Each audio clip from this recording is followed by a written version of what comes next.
Faith Academy's Christian Burnett will take the handoff in the first quarter. Red Raiders give chase, but he won't be caught. It's 54 yards to the house. It's a ground attack in Spanish Fort. Johnny Morris gets the call for the Toros. He'll bounce it outside and it is off. 39 yards for the score, and 1st and 10 starts now.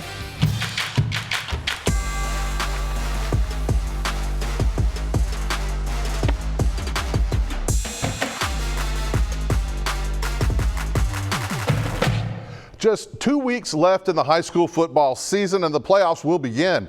Some teams already region champs after last week's actions, others vying for the playoff spots left. Some of those spots more valuable than others, and that's just the case in our Fox 10 Game of the Week.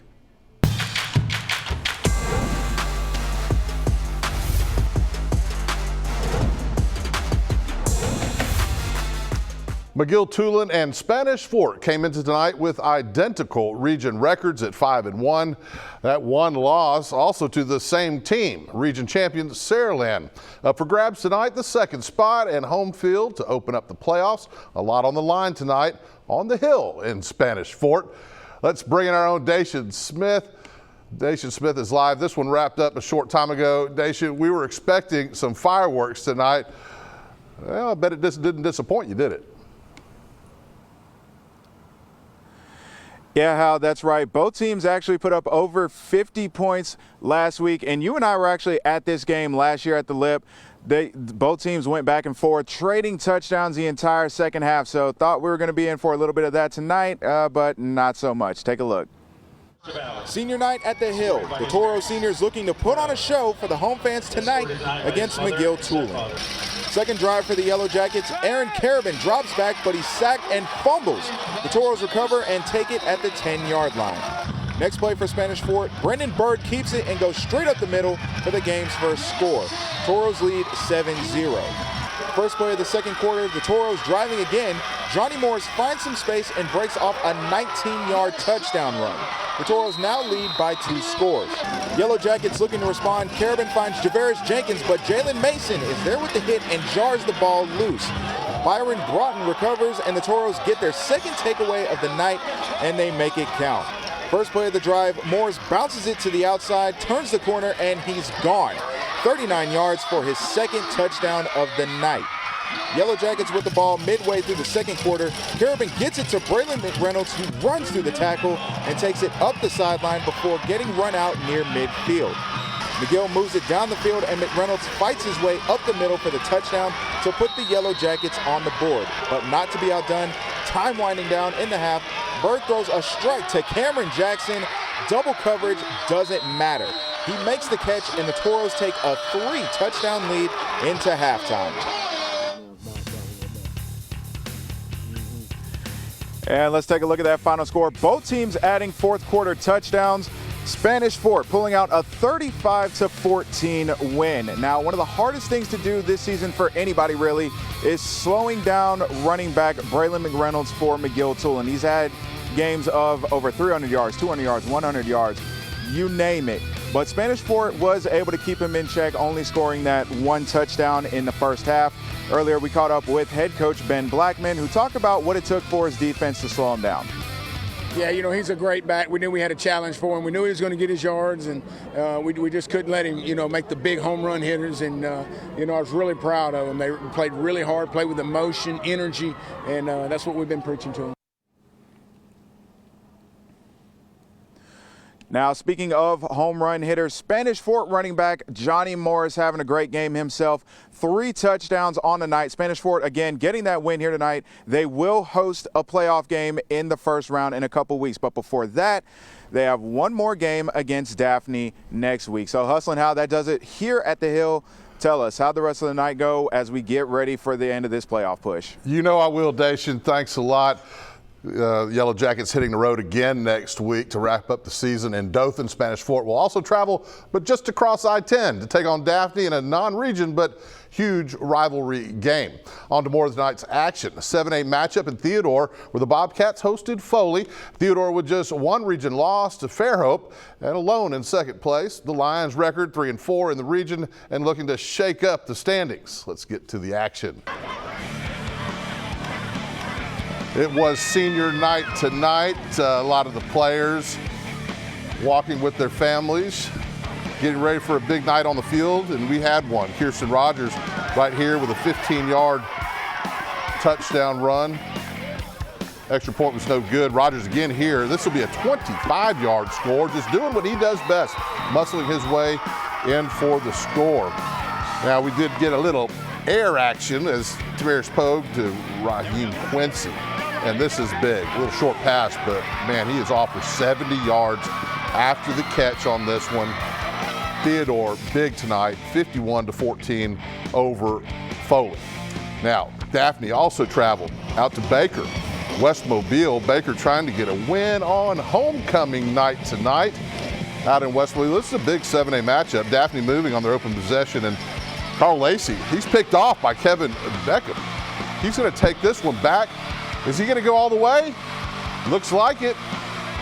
But hang on, he is caught at the 2-yard line. However, Baker will take it in for 6 in this run by Jamari Hawkins. They will capitalize on that. Daphne does tie the game with this run by Nick Clark, and Baker does hold on at home in a tight one, 35-31. Big win for the Hornets there. St. Luke's hosting Orange Beach tonight on the campus there. St. Luke's getting out on Wildcat Field. Glad to have a home field to play on this year. Orange Beach, William Turner, he'll throw to Hudson McManus. It's a 20-yard gain, nice gain there to the Wildcats 20. Now this is the next play. Turner will hand off to Chris Pearson. He'll knife through the left side of St. Luke's defense for a 20-yard touchdown run there. St. Luke's punts the ball. Chris Pearson, he gets it, and he returns it. He's still returning it. He won't be caught. This is 70 yards for the score, and Orange Beach comes to town and knocks off St. Luke's 28-20. And we are just getting started here on 1st and 10. Coming up, can the Viger Wolves keep their winning streak alive, or can St. Michael send them packing? And then action from last night's 5A matchup between Faith Academy and BC Rain. Those games and more after the break.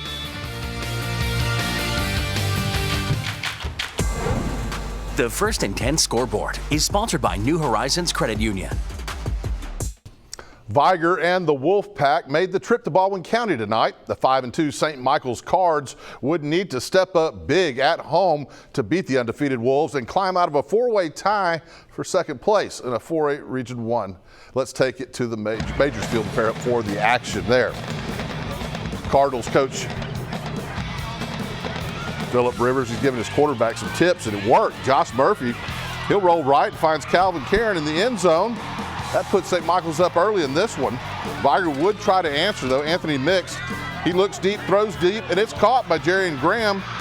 But Britton Cooper would catch him here at the end and keep him out of the end zone, but they couldn't keep Jermaine Coleman out. He bangs his way in for the score, 7-6 after the PAT is blocked. 2nd quarter now. Corey Barnes takes it up the middle for another Viger TD, and the Wolves would end up rolling in this one, 41-20, the final there. Now, out to Mobile Christian, who's hosting Williamson. Look at the big pink chair making strides for breast cancer awareness there. 2nd quarter action. Miguel Cambola, he scrambles out of the pocket, fires deep, and finds Michael Moore. Gets it down to the 20-yard line. He works hard at it, too, to do it. And Mobile Christian, they try to punch it in. He came up short, but on the next play, you see Miguel Cambola powers his way into the end zone. It would be a 10-0 lead at this point. And halftime, it was still a shutout, 17-0. And you see Mobile Christian did hang on to win this one. 24-14 as your final there in West Mobile. Faith Academy at BC Rain. This is the game from last night. BC Rain playing out in Theodore last night, getting the game going with the coin toss. Colton Wood passes to Dorian Smith here, 26-yard completion. Gets Faith up early. Extra point here. Oh, it was a bad snap, so why not just throw for the 2-point conversion? Crazy play, and it's a good one. Wood, the good one for the 2-point conversion. Then Christian Burnett, it's a 4-yard TD run. 54-yard TD run. And it is all faith at this point. Edwin King, he'll get another 3-yard run into the end zone for Faith, and they would roll in this one 44-7 last night. And it's been another great week of high school football action. Moves still being made in the playoff picture. Next week, the final week of the regular season, and we'll be back with scores and highlights from all the big games. Now, meanwhile, college football kicks off at noon tomorrow here on Fox 10. Northwestern at Michigan. That'll be followed by Oklahoma State versus Iowa State. That's going to be a good one. And then, of course, NFL on Sunday will take us out to Lambeau Field up to the great, not quite white north as the Packers host Washington. I'm Hustlin' Hal Sherrick, and I'll see you again next week right here on First and 10. Thanks for watching Fox 10 News. Watch us live wherever you are on our mobile, our streaming news app, and you can also watch us on Roku, Apple TV, and Fire TV.